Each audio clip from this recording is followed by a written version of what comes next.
Graça e paz, queridos e amados irmãos, sejam bem-vindos ao meu canal. Eu sou o pastor Robson da Cruz e este é o nosso canal Pit Stop Graça Abundante. Amados, estamos aqui mais uma vez, dessa feita para falarmos sobre mais uma seita, tá? Uma seita foi solicitada por uma das nossas pessoas, né, inscritos no nosso canal, que solicitou para que nós viéssemos a falar a respeito dessa seita. Desde já, eu quero te pedir que você dê o seu like, que você se inscreva no canal e que você também participe do canal. Nosso canal é um canal interativo.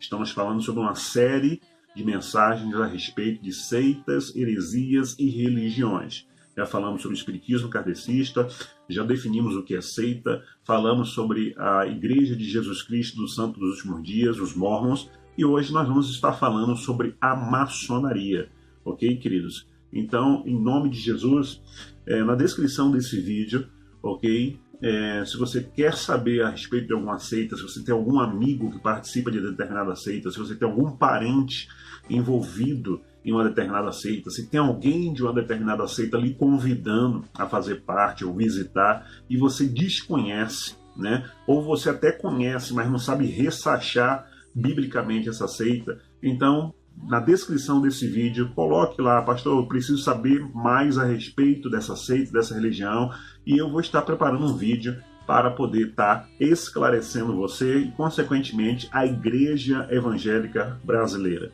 Ok, amados?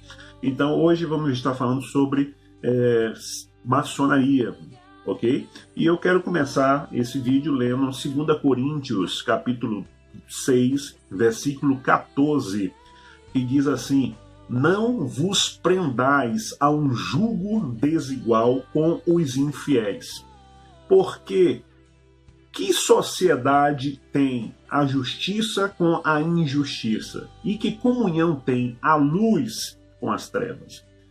Tá? É um texto bastante claro, bastante forte, e você vai entender o motivo de eu estar usando esse texto à frente. O conteúdo que nós vamos estar falando aqui é sobre, introduzir o que é a maçonaria, vamos falar sobre a sua origem, vamos falar e mostrar no vídeo alguns símbolos que eles são usados na maçonaria, os objetivos, doutrinas, os perigos que há na maçonaria. Amados, o termo maçonaria, certo, é de origem francesa e significa construção. O termo maçom, portanto, é a versão em português do francês e significa pedreiro.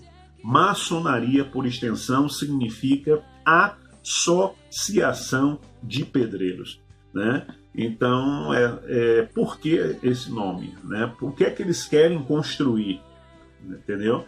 Então, a maçonaria é uma sociedade secreta, tá? E ritualística, incluindo em sua filosofia a autossalvação do homem. Ou seja, o homem ele se salva por si próprio. Não precisa de um salvador, não precisa de um mediador. Certo? A maçonaria, amados, para deixar bem claro, é pagã quando é analisada à luz das Escrituras Sagradas. Ainda que não seja uma igreja, como conhecemos, constitui-se num movimento religioso e sincretista. Sinceramente, eu não entendo porque tantos pastores, até mesmo renomados da nossa mídia, pastores que são ovacionados, pastores que são, de uma linguagem mais bem popular, idolatrados, né? Seja no nível tradicional, seja no nível reformado, seja no nível pentecostal, estão envolvidos na maçonaria. Alguns de forma esculachada, abertamente, outros ainda escondidos, mas estão envolvidos na maçonaria. Isso é uma tristeza, isso é terrível, mas também é cumprimento da palavra de Deus. Queridos, os maçons estruturam-se e reúnem-se em pequenos grupos, em células autônomas, designadas por oficinas, né? Essas células, esses grupos pequenos, são chamados de oficinas, de ateliês ou lojas. todas iguais em direitos e honras, independentes entre si, ok? Existe no mundo aproximadamente 6 milhões de integrantes espalhados pelos 5 continentes. No Brasil, existem aproximadamente 150 milhões de maçons e 4.700 lojas, né? Eles não chamam de templo, eles não chamam de igreja, o termo denominado são lojas. Alguns historiadores, né, afirmam provir a maçonaria dos antigos mistérios pagãos religiosos do Velho Egito e da Antiga Grécia. É algo tão antigo que não existe uma data definida da sua origem, né? O que deixa bem claro que ser algo extremamente secreto e ao mesmo tempo perigoso. Outros admitem que ela tenha se originado por ocasião da construção do Templo de Jerusalém, no reinado de Salomão, rei dos israelitas, por volta de 1082 e 975 a.C., e apontam como fundador Hiram Abif, suposto arquiteto citado no templo. A maioria, amados, dos escritores maçons, porém, é de opinião que a maçonaria deve sua origem à existência a uma confraria de pedreiros, criada por Numa, né, por volta de 715 a.C. Ele viajava pela Europa e mais tarde construiu basílicas, né? Com o passar, amados, do tempo, porém, essa sociedade perdeu seu caráter primitivo e muitas pessoas estranhas à arquitetura nela foram admitidas, né? Entraram, foram recebidas. E quais são os símbolos principais da maçonaria? Apesar da aceitação de pessoas estranhas à arquitetura na maçonaria, instrumentos da arte de construir foram conservados como símbolos dentro dessa entidade. Entre os instrumentos da simbologia maçônica, meus irmãos, destaca-se o compasso, a régua, o esquadro, o nível, o prumo, o escopo, o malhete, a alavanca e tantos outros usados pelos mestres da arquitetura. Por exemplo, o compasso. Para que serve o compasso? O que é que o compasso simboliza na maçonaria? Representa medida na pesquisa, né? O esquadro, ele representa o quê? Representa retidão em ação. O martelo, o malho, o malhete, vontade na aplicação, né? O prumo, profundeza ou observação. O nível, emprego correto dos conhecimentos. A régua, precisão em executação, em executar as coisas. Eu vou dar uma pausa agora no vídeo e eu vou passar para vocês mais alguns símbolos da maçonaria, ok?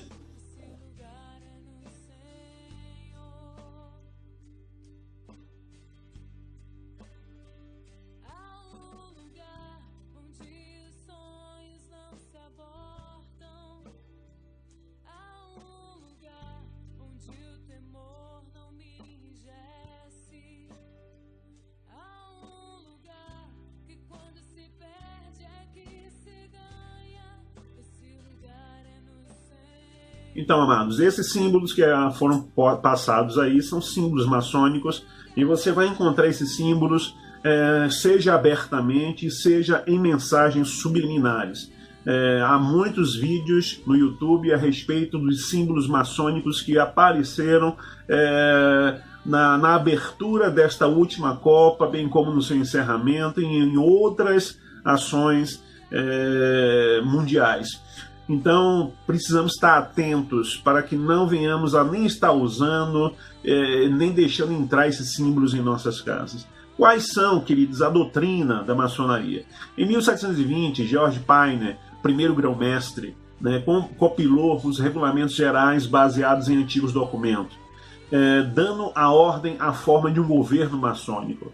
Os Rothschilds fazia referência às lojas e aos regulamentos, deveres, segredos e usos da fraternidade, né? Em seguida, encarregou o reverendo James Anderson para comparar as ordenações gerais promulgadas pela Grande Loja com os antigos documentos e costumes.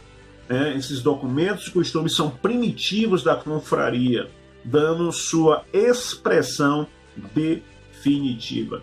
Em dezembro de 1721, seu trabalho é examinado e revisado por uma comissão que, em março de 1722, apresenta o seu relatório conclusivo aos delegados das oficinas para um encaminhamento, preparação e aprovação em assembleia, que ocorreu em 17 de janeiro de 1723.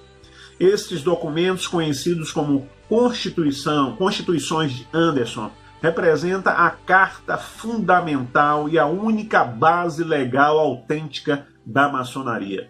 Na primeira parte das Constituições de Anderson, foram publicados os antigos deveres de um maçom, contendo 6 artigos e 6 parágrafos. Na segunda parte, vamos encontrar, meus irmãos, os regulamentos gerais, compostos de 39 regras das tradições, hábitos, usos e costumes da maçonaria. O escritor maçom L.U. Santos, na sua obra intitulada Literatura Maçônica Contemporânea, edição de 1948, página 32, escreveu: somente a maçonaria é capaz de redimir a humanidade, meus irmãos.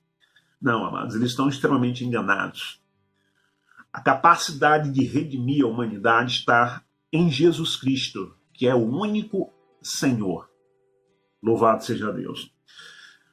Maçonaria e salvação. A salvação maçônica fundamenta-se na prática das boas obras. Sempre boas obras, né? É o anzol, né? É a rede, né? de pegar pessoas, porque as pessoas, a gente está num mundo tão desgraçado, né? E quando se fala de fazer boas obras, as pessoas pensam, é de Deus, é de Deus, é de Deus, é de Deus.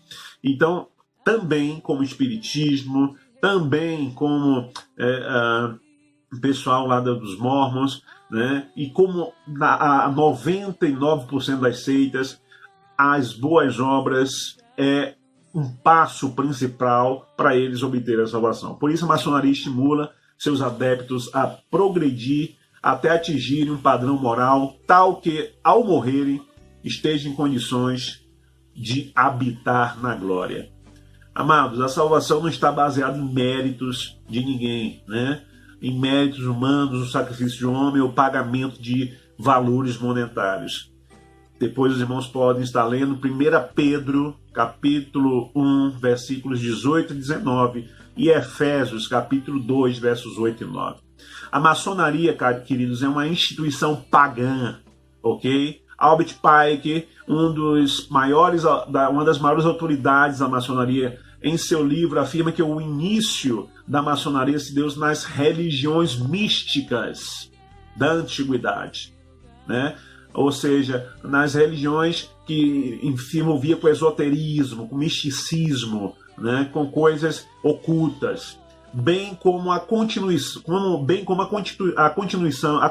dos seus símbolos, ensinos e princípios de misticismo na maçonaria hoje em dia. Além disso, a maçonaria, querido, abre os trabalhos em nome de seu patrono, ou seja, em nome de São João da Escócia, ou São João de Jerusalém. Não abre em nome de Deus, não abre em nome de Jesus, nem sequer, né, em boas intenções, em nome de Maria, mas em nome de São João, né? Então a maçonaria, amados, ela tem que ser refutada biblicamente, que a Bíblia é o nosso livro de fé e prática. E podemos ver algumas referências contra as religiões pagãs em Êxodo, capítulo 20, versículo 3, né? E o versículo 23 também. Em Êxodo, capítulo 23, versículo 13 e 24, e nos Salmos 115, do 1 ao 8. A maçonaria é religiosamente sincretista. A maçonaria aceita em seus adeptos, né, em seu seio de adeptos, pessoas de outras religiões. Por sinal, queridos, é uma das exigências máximas da maçonaria. Para você ser maçom, você tem que fazer parte de uma religião, seja ela qual for, espiritismo, testemunho de Jeová, candomblé, umbanda, quimbanda, voodoo, protestantismo, seja o que for. E lá todos se tratam de irmãos. Ou seja, gerando assim uma fusão de cultos e doutrinas religiosas distintas. Ou seja, eles aceitam o ecumenismo, que é a prática junta de todas as religiões. E embora incorpore alguns dos ensinos de Jesus nas suas doutrinas, não é uma religião centralizada em Jesus Cristo. Jorge Buarque Lira, em sua defesa da maçonaria no seu livro Maçonaria e o Cristianismo, não esconde o fato de que a maçonaria não admite, é que as doutrinas de Cristo como referência à vida do além-túmulo, bem como qualquer doutrina sobre esses assuntos, sejam pregadas em seus templos, em suas lojas. Então eles não aceitam que as doutrinas de Cristo que fala sobre céu, inferno, salvação, sejam ministradas, sejam pregadas, sejam sequer faladas em suas lojas, em seu templo. Então cabe, pois, perguntar, um templo onde é proibido falar sobre a ressurreição de Jesus Cristo, a ressurreição dos santos, a vida eterna, a esperança da glória vindoura, é um templo de um Deus verdadeiro? É um lugar onde o verdadeiro crente possa se sentir bem em casa? Leiam, queridos, 2 Coríntios, capítulo 6, 14, 2 João, versículos 7 a 11, Gálatas 1, 6 ao 9 e 1 Timóteo, capítulo 6, versículo 3 ao 5. Então, amados, diga não à maçonaria, fuja da maçonaria e repreenda a maçonaria em nome de Jesus. Só podemos crer, amados, na afirmação de Jesus, de que ninguém pode servir a dois senhores, sem devotar mais atenção a um do que ao outro. Haveremos de concordar com a impossibilidade de o crente ser fiel a Deus, a sua igreja e a sua loja maçônica ao mesmo tempo. Eu não consigo conceber essa situação. Moody, ele diz o seguinte, quanto à passagem de 2 Coríntios 6, 14, ele diz: deveis abandonar as sociedades secretas, se quiser desobedecer a este versículo, e não posso compreender como um cristão pode assentar-se nessas sociedades secretas com os incrédulos. Quem fala isso é Moody, um grande teólogo, respeitadíssimo até os dias de hoje. J.W. Ward diz: não pude ver nenhuma vantagem que não fosse igualada ou sobrepujada na igreja de Cristo ou no lar. As sociedades secretas são essencialmente egoístas, limitando os seus atos beneficentes aos sócios e às suas respectivas famílias, enquanto Cristo e a sua igreja procuravam praticar o bem diretamente a todos sem distinção. A palavra ensina a fazermos boas obras, mas para todos. Ele diz primeiro os domésticos da fé, mas é para fazer para todos. A maçonaria só faz para aqueles que são dali, só para os que fazem parte do bolo. Se Cristo não faz acepção de pessoas, por que nós vamos fazer? Coisas erradas. W.J. Herman diz: um cristão não pode pertencer a uma sociedade secreta ao qual se ligar por juramento e ser fiel à Igreja de Cristo, porque passará a ter íntima comunhão com homens, muitos dos quais não são regenerados e rejeitam a Cristo como Senhor e Salvador. Outra pessoa, Charles Eld, diz: é difícil criticar os melhores amigos e muitos dos meus pertencem à sociedade secreta. Embora não seja meu desejo julgá-los, considero-os como homens desviados. O salmista Davi diz no Salmo 1, verso 1 e 2, conhecidíssimo: bem-aventurado o homem que não anda segundo o conselho dos ímpios, que não se detém no caminho dos pecadores, nem se assenta na roda dos escarnecedores, antes tem o seu prazer na lei do Senhor, e na sua lei medita de dia e de noite. Então, queridos, fuja da maçonaria.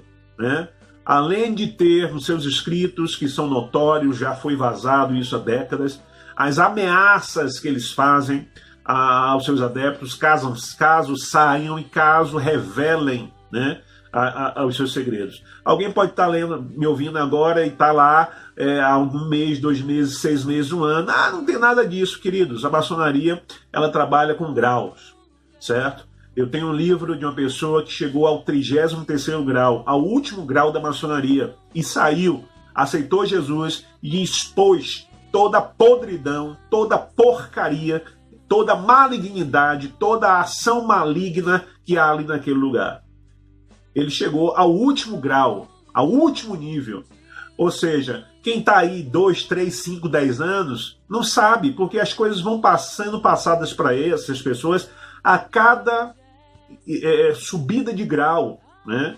Então, quem está lá no 33º grau, que é o último grau da maçonaria, o cara que está agora no 1º grau, 2º grau, 3º grau, né, da maçonaria, ele não vai saber o que tem lá. Entendeu? Então, talvez pessoa, não é isso não, esse pastor. Queridos, fuja da maçonaria. Jesus Cristo disse, se alguém me segue, meu Pai o honrará. É difícil servir a Cristo em um sistema, em um local que proíbe pronunciar o seu nome na oração. Lá eles proíbem. Lá eles proíbem de você falar, evangelizar, discipular, orientar biblicamente a outro membro da ordem. Como consideramos a honra que vem somente de Deus? Separando-nos de tudo o que oculta o genuíno e agradável serviço de Jesus Cristo. Por isso, queridos, eu utilizei aquele versículo lá no início e agora os irmãos estão entendendo. Não vos prendais a um jugo desigual com os infiéis. Porque que sociedade tem a justiça com a injustiça? E que comunhão tem a luz com as trevas?